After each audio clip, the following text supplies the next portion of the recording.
Hello, bachcho. So let's read the question statement.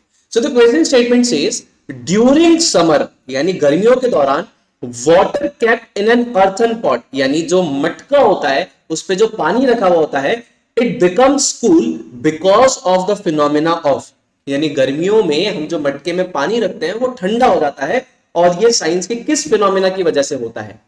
तो देखिए प्यारे बच्चों, यहां पर आपके पास क्या है, यहां पर है आपके पास मान लीजिए मटका, ठीक है।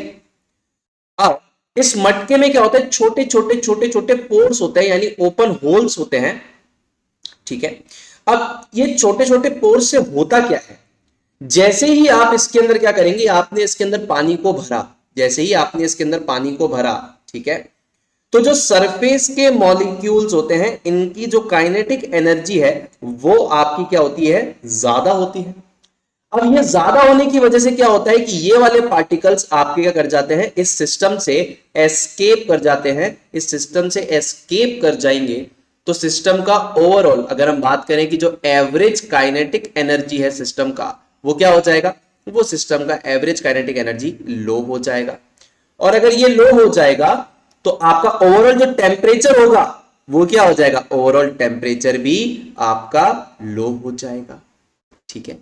और इस फिनोमिना को हम क्या कहते हैं, इस फिनोमिना को हम कहते हैं क्या, इस फिनोमिना को हम कहते हैं इवेपोरेशन, ठीक है।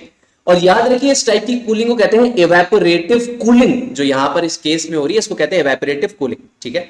तो मटके में पोर्स होते हैं, जो यहां पर वाटर के मॉलिक्यूल्स हैं, सरफेस के वाटर के मॉलिक्यूल जो है इनकी काइनेटिक एनर्जी ज्यादा है, ये आपके वेपर में कन्वर्ट हो जाएंगे, ठीक है। इस वजह से हाई काइनेटिक एनर्जी के मॉलिक्यूल्स तो वेपर में कन्वर्ट होकर निकल गए।